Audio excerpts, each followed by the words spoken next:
So, hey, it looks like we got a lot of people in here, and I think this is going to be an interesting chat today. I went to bed last night with a lot of text streams going with some former colleagues of mine because the station that this happened with is a station that was owned by the same company I used to work for. So, for those of you who are new, I quit my TV news career in 2019, almost exactly a year ago, and I used to work for Tegna. Tegna owns, it's actually one of the biggest news corporations for local news ownerships in the country. Used to be Gannett, but during the 2008 recession, Gannett and split off into two parts. Gannett was the newspaper arm.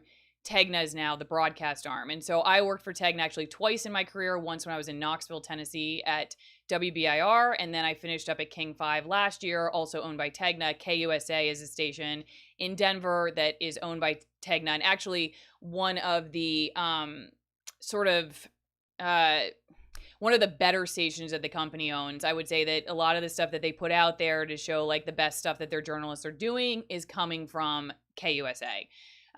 Let's see if we got any folks in the chat here. What do we want to talk to? True journalist. Thank you. I really appreciate that. Hopefully I can also be a true sound engineer and producer right now because I'm running it all myself. Thank you, Anna, for the super chat too. I appreciate that. All right. So here's what happened that we know of. And I want to be clear too that I think last night when all of this was going out, and you all probably have heard that there were allegations that this was Antifa, that shot a right-wing protester. So you have the left wing versus the right wing narrative going again. And then we later find out that even though that was what was going on with the protest and the counter-protest, and I'll show you a little bit about it, the background, what this event was, that in fact, this was a security guard that was hired by Tegna's NBC station there, KUSA, and was with their crews. Now, the reason I wanted to comment on this is because I used to do this kind of stuff all the time. I've had paired security with me. I had security with me during the RNC when I was covering that in Tampa. I used to work for an ABC station there that was owned by Scripps. I've had security with me during protests, like on the inauguration of President Trump. I actually have a video on my channel about the fatal shooting that night. I had a security officer with me that night. The interesting thing is that security officers are not always armed. In fact, I would say like half and half of my experience, I've had armed security versus security officer that's basically just there for you to make sure that people aren't kind of getting up in your space. They are sometimes helpful and sometimes completely unhelpful. And I will say, having talked to my husband about this situation in particular, he expressed the fact that, you know, as a reminder, when I was doing this on a regular basis, he didn't love that I was out with people who he didn't really know their qualifications and like what kind of vetting process the security companies went through to choose these people and what kind of training they have. And as you probably know about my husband, he does train law enforcement in human behavior and decision-making, advanced decision-making skills. And so as well as doing actually executive protection. He's done that for a good portion of his career since leaving the Marine Corps. And I did talk to him about the situation. He said in this case, when you're going to a protest or protest where there's a counter protest, that he would not have been carrying a firearm. And that is because of the potential for the situation to go in this exact direction and potentially even have somebody take the firearm from your physical person and use it on somebody else in the crowd. All kinds of concerning situations that come up when you're dealing with a very volatile and unpredictable event like what we're seeing with these protests around the country. So the first thing I guess we'll talk about is just what we have here, what we know so far. So I'm going to switch to this article from KUSA. And it basically says that now this guy, Matthew Doloff, is in custody and that he has not been formally charged, but is in custody on suspicion of first-degree murder. And I think you can see his picture here. He was contracted through Pinkerton Security.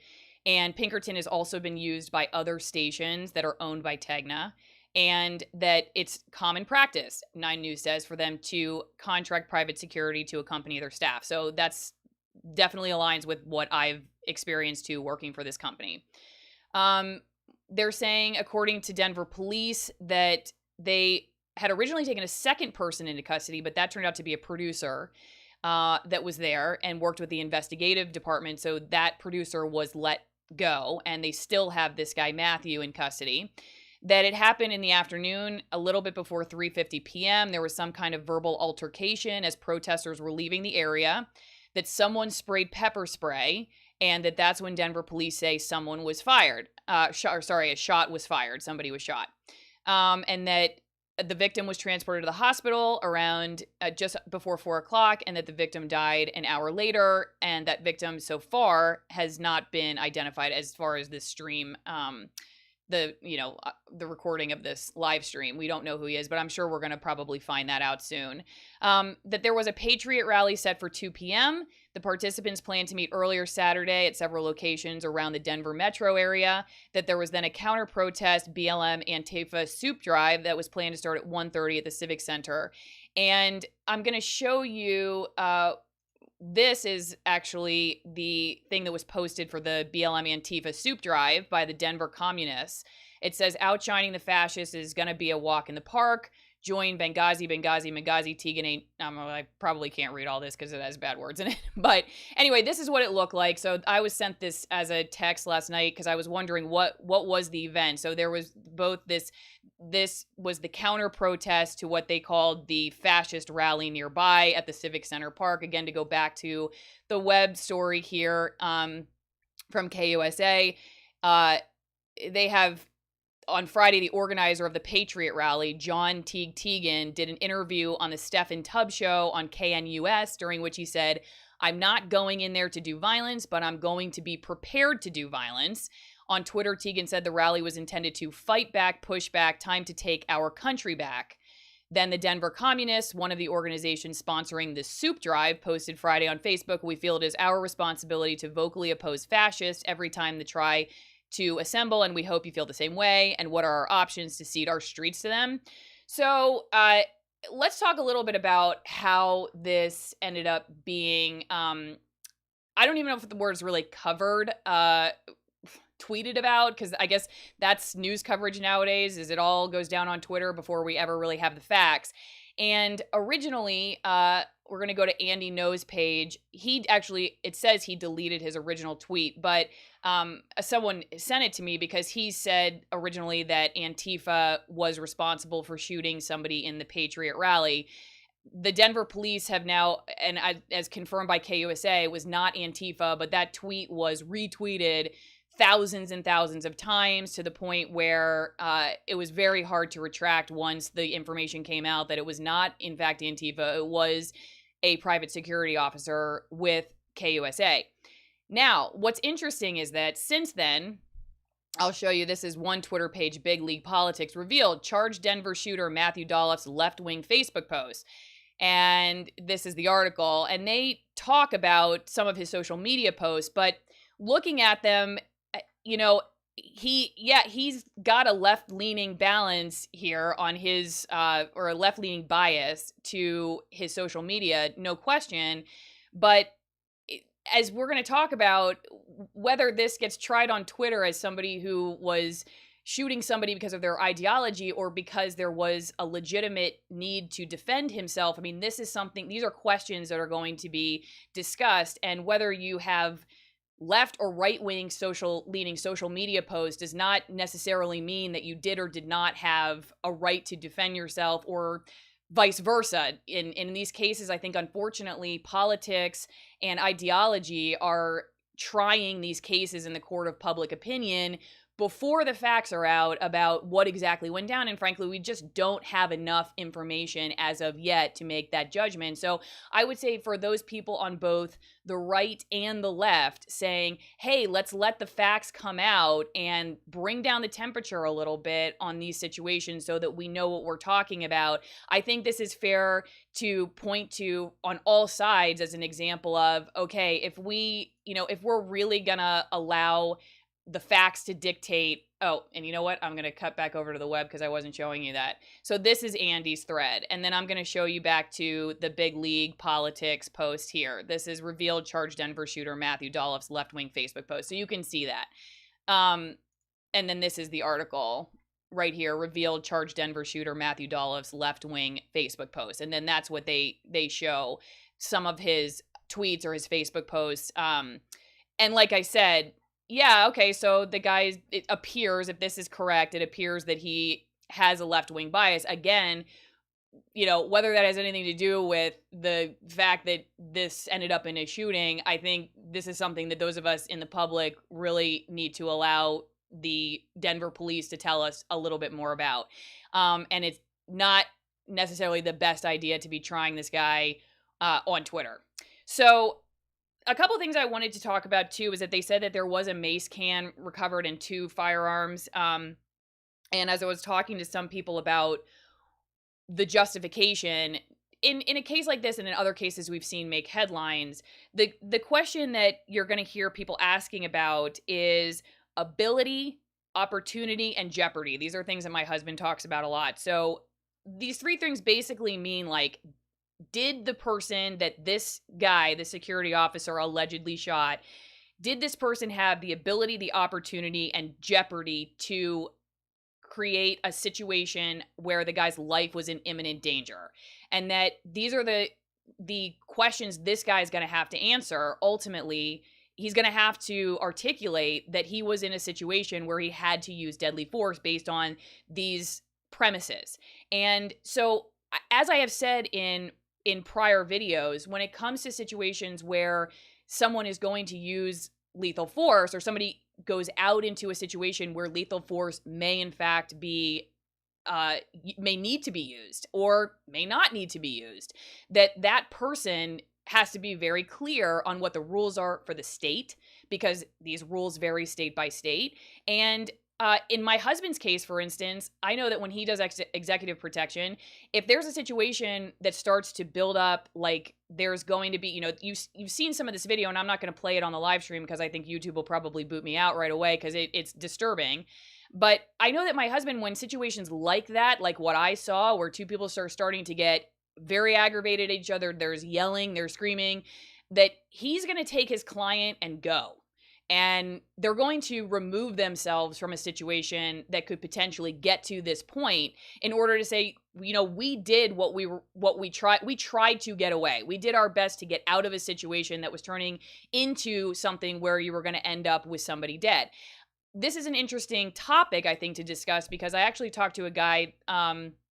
This right here is an article from Como News, and I talked to the guy who owns a security company in Seattle, and I'm hoping to get him on the channel at some point. His name's Ricky McGee. He owns Jaguar Security based in Federal Way, and this article talks about how actually his group of his detail, they were being threatened by folks. This is basically, I'll read it to you. The operators of a private security firm hired by Seattle City Hall to patrol Cal Anderson Park are having second thoughts after they said their guards were threatened earlier this week by people living in an encampment at the site. Now, this is all kind of in the area where the Chaz Chop was, if you're familiar with that. Now, Ricky told me that even though the articles made it sound like they just bolted when things got fiery there, when like folks were kind of getting upset, that actually what they did was they talked to the police. The police said, remove yourself from the situation. That's exactly what they did. And that if, in fact, I mean, you could read it right here. It says, had anybody got within our space, then we would have had to start firing. That's what he says in the article, but told me specifically that when they called 911, they told the police what was going on. The police said, remove yourself from the situation, and they did so, and everybody survived. Now, hopefully Ricky will come on and talk about what it's like to do private security in situations like this, because I do know for a fact there are people who are turning down security positions, especially with the news crews, because of the liability of these. Because if you think about it, the news crews are like, they're there to cover the news, right? So they're thinking like, I gotta be where the news is. And so if there's yelling, if there's screaming, if there appears to be an altercation, it may be not a great idea, but I can tell you, as somebody who was in the business, your immediate reaction is to go towards what's happening, because that's what you're there to do. You're there to cover the news. From the security standpoint, though, they're wanting to keep you away from a situation like that and to remove you. And I will say, when I was in the business, I played it very safe. if police said this road is blocked off or this has been declared a riot, we're going to start using tear gas, I left. I did not stick around to see what was going to happen if I disobeyed the cops' orders when it came to action that they were going to start taking if we did not leave. And that was really the policy of my TV station as well, was that we were going to follow the law and that we were going to leave when police asked us to leave. And I don't know what happened in this situation. It did say that protesters were leaving. It did not appear, though, that there had been any kind of, dangerous situation that had been declared by police. It didn't say that there was a riot declared or anything like that. It appeared to be just sort of a side argument that was happening as this thing had ended.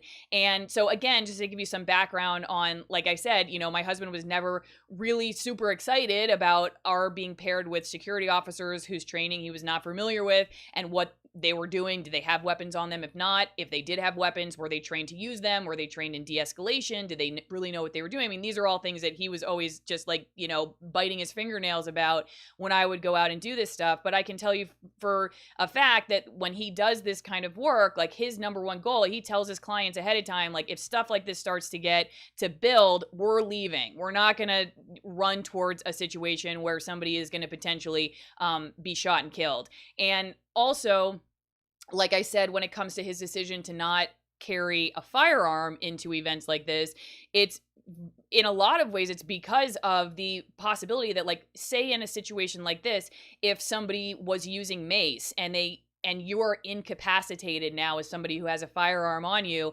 now you're potentially responsible if that person takes your firearm and starts using it. And so there are all these laws that, again, like vary state by state on what you're allowed to do with your firearm, how you're allowed to carry it, what is self-defense, and when can you or can you not use it. And these are all going to be questions that, again, are going to be asked as this case is investigated. And I want to just reiterate that I think no matter what side you fall on politically, because I know that, the right often says, hey, like, let's let the facts play out, especially when it comes to law enforcement involved shootings.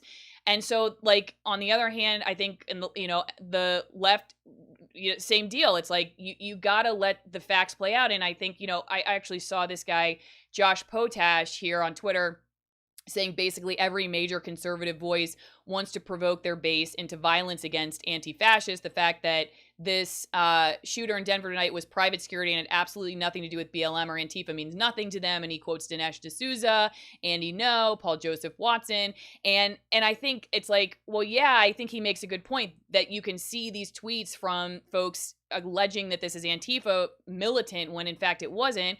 But I think Josh is being a little disingenuous that the other side doesn't do that as well. The other side is, ready to say that,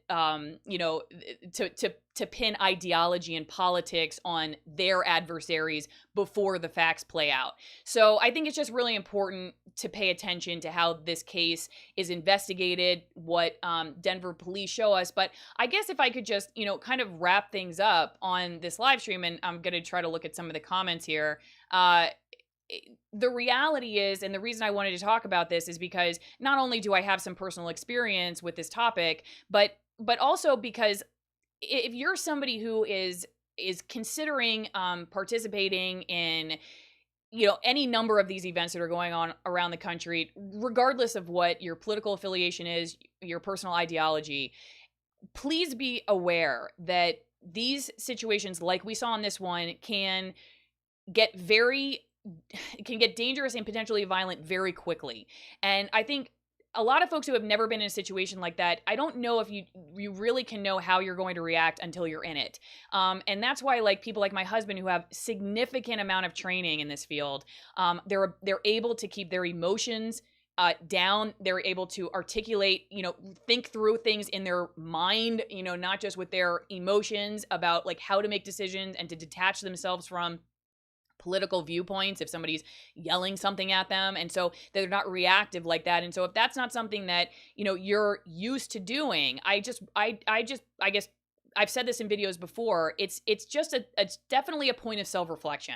It's a point of self-reflection because this is becoming more and more common that people are, and again, I've said on the channel before, like when it comes to exercising your First Amendment right to speak out, whatever it is, in support or against the government.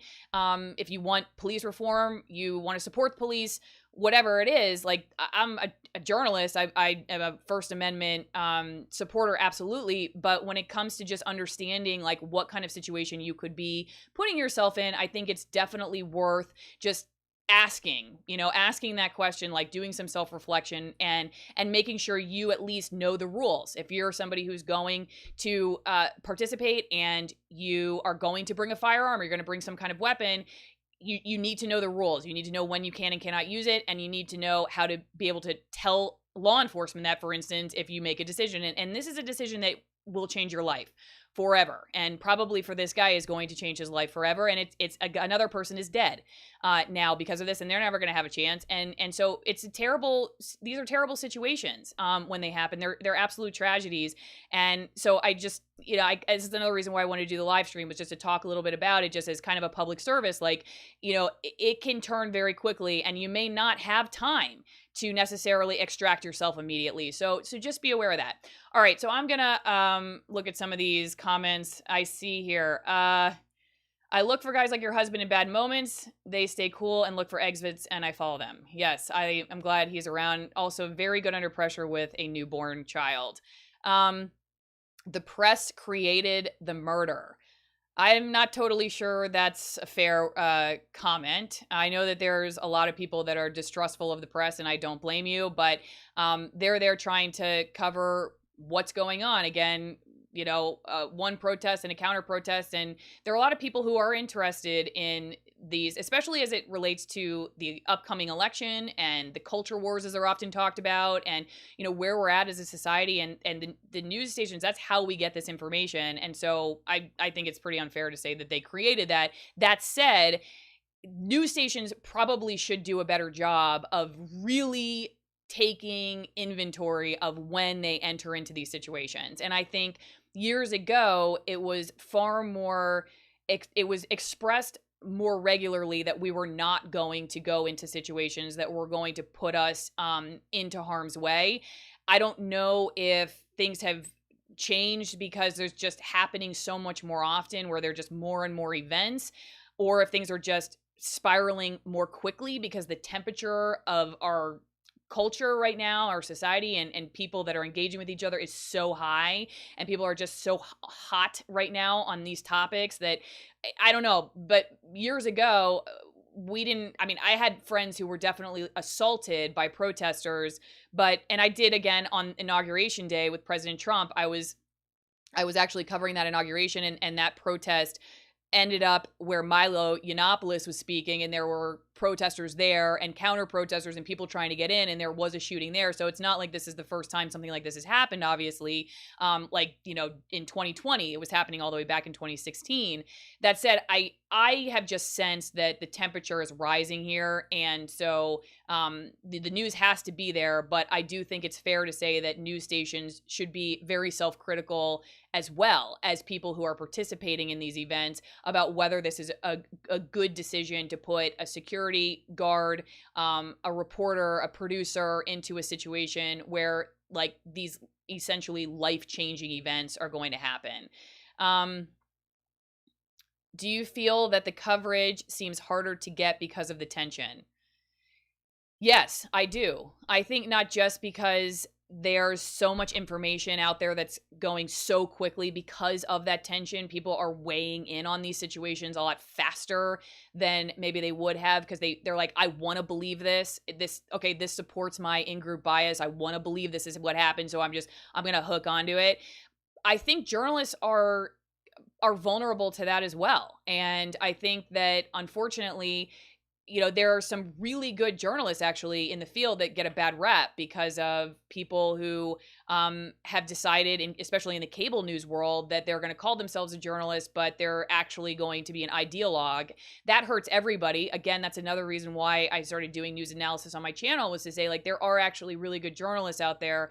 You're not hearing from them often because they don't start Twitter wars. They don't start wars with, their adversaries on social media just to get likes and subscribers and comments. You don't hear from them because they don't have time for that. They're in offices making phone calls, meeting with sources, and they're not in the drama. Unfortunately, they just don't get a lot of attention because of exactly that reason. They don't want the attention. And it is harder, I think, like with the tension that, is building and building.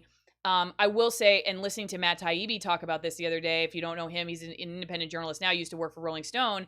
And he was talking about how the media often now, like especially cable, corporate media, is looking for stuff that will build with their audience, right? Because it's a money-making venture. And so you don't want to like throw your audience off and cover something that they're not going to be interested in. And you're going to cover it in a way that, it's like like speaking a language. You're not going to, if you have a French audience, you don't just speak German, and confirmation bias is working that way now in cable news.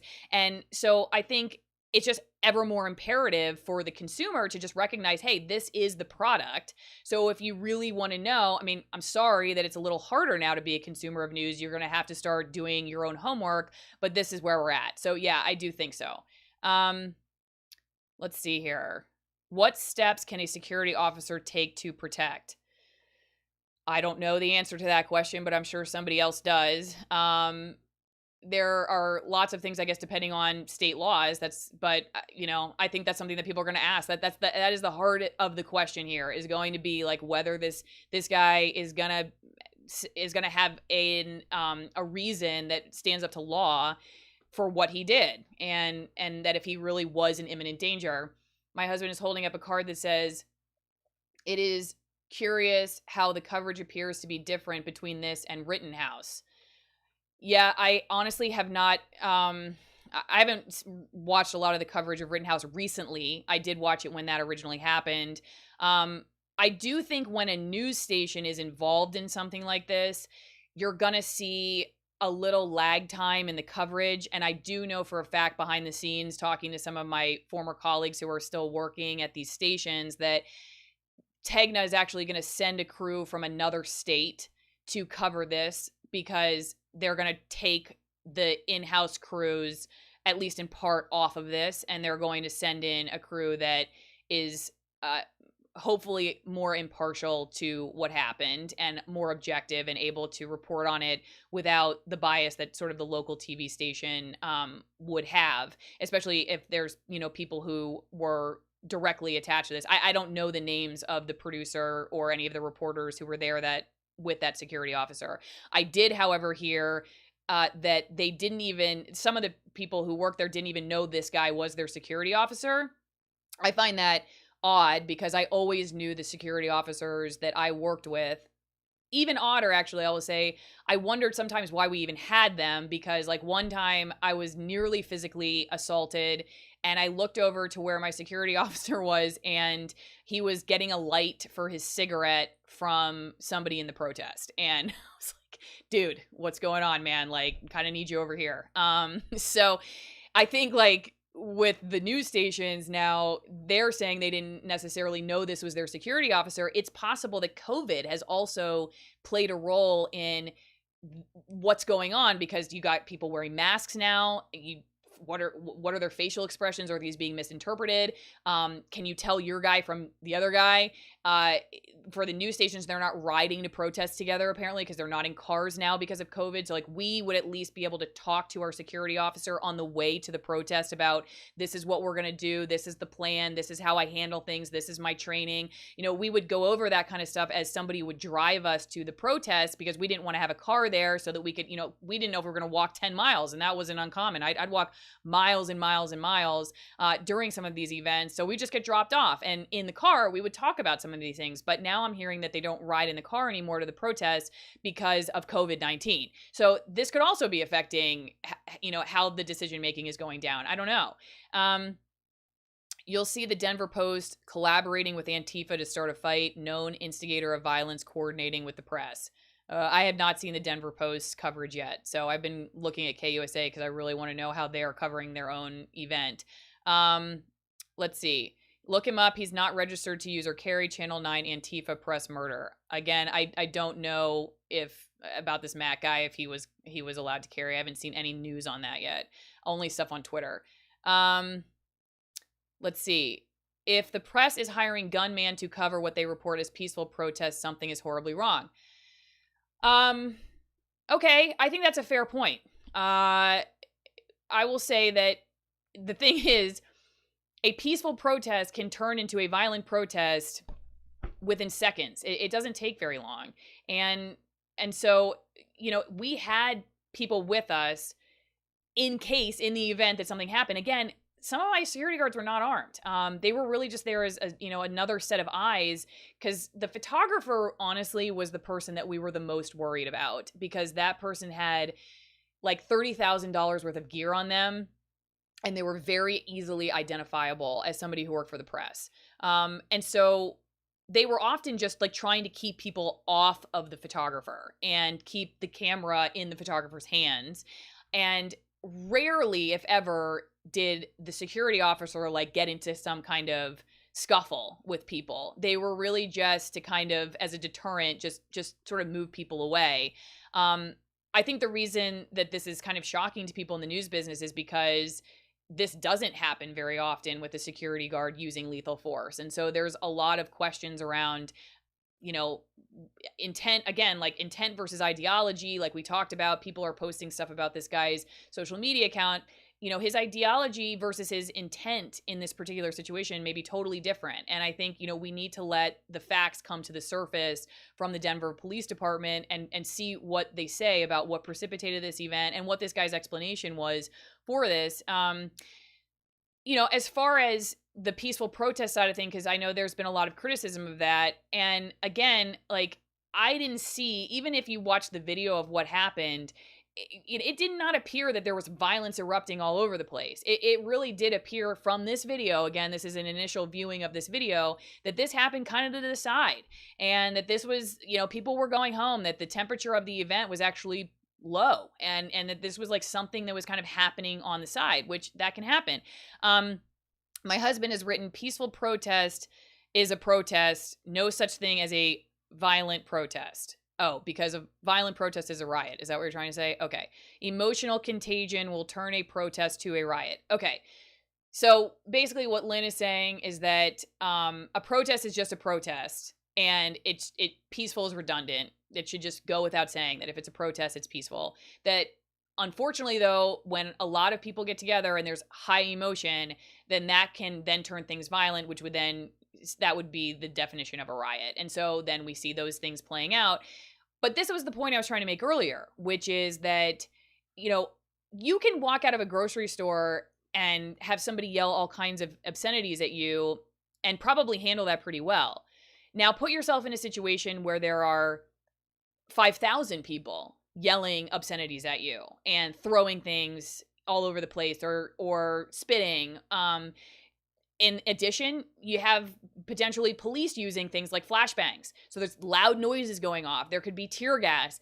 You can't see. I mean, these things are, I really, it's interesting, like kind of looking back at my career and how often, so we just got used to this because we did this often enough that we kind of were prepared and knew how to keep ourselves calm in those situations. But I do think there are a lot of people who just show up, maybe there is something to social media, like showing these images, and then people are like, I want to be a part of that. I want to be a part of that, without realizing that, like, you watch movies, right? Like war movies and stuff. Though Saving Private Ryan is very different than, actual war if you're in it. And so, like, you don't necessarily know how you're going to react to situations like this until you're there. And again, like I said, it's just worth some self-reflection, because I would personally like to see people live. Okay, I'm going to take a few more comments and I'm going to hit the road because we have a guest actually that's been very patient. She's visiting us from Oregon. Let's see. I don't think riot is the right word. A riot lasts maybe a few days, though mostly is just a few hours. This has been going on too long. That is. Well, no, I mean, police will declare a riot in Portland, for instance, when things start burning, and it may last 15, 20 minutes before everybody disperses. So I don't think riot necessarily is, let's see, this riot is necessarily the right word. Antifa is masquerading as news journalists. They think that this is going to give them immunity. It will not. The murderer has a history as an Antifa member. Lots of pictures and videos proving this. I have not seen a picture of him as an Antifa member at all. So if you want to email that to me, my email is is public on the page, so you can send that to me. Let's see. That was a poor comparison. Saving Private Ryan is probably the most accurate, intense war scene ever filmed. Well, yeah, but it's still, you're watching it in your living room. It's not the same as actually being there. I mean, I can watch Saving Private Ryan. I would be totally scared out of my skin if I was in war. That's, let's see. You have a friend taking shelter with you because Oregon's a war zone. That's pretty funny. Okay, maybe. No, she's not. But she does live outside Portland. She's just visiting because we have a newborn and she wanted to meet her. Okay, let's see. It's out there. Do some research on YouTube. Goes way back. Okay, I'll do some research. I will look up this guy Matthew and see what I find, and maybe I'll do another video. All right. Well, thanks, guys. I really appreciate your joining my first like legit live stream as my news station. Do we have anything to add? Thank you for the super chats. It really does help when you support my work. Honestly, I really love doing this. I'm hopefully getting better at it. It's been kind of a learning experience going from having a crew of 10 people helping you with sound and picture and editing and stuff like that to my husband who he has to babysit at the same time. He's working on things. So, stay with me. And, I always appreciate constructive feedback. I don't love the trolls, but I love you from the humanity side of things. I may not love your comments, but I do like the constructive feedback. So I really appreciate it, guys. Thank you. Oh, Tony gives super chat $5. Thank you, Tony. I appreciate it. And someone's saying I pray for you. I do. Well, we'll take them. We'll take all your prayers. We appreciate it. All right, guys. Well, I hope you enjoy the rest of your weekend. We're gonna go to a pumpkin patch and take the kiddo to her first sort of pre-Halloween apple pumpkin picking. So we hope you guys have fun too. I don't actually know how to end my live stream. Oh, yes, I do. So here, I'm going to read one more comment before I go. Let's see. You're doing great. Please keep it up. Trolls suck. All right. That's a really great way to end it. All right, guys. Enjoy your weekend. I'll see you next week sometime, maybe Monday or Tuesday. And be nice to each other. See you next time. Bye.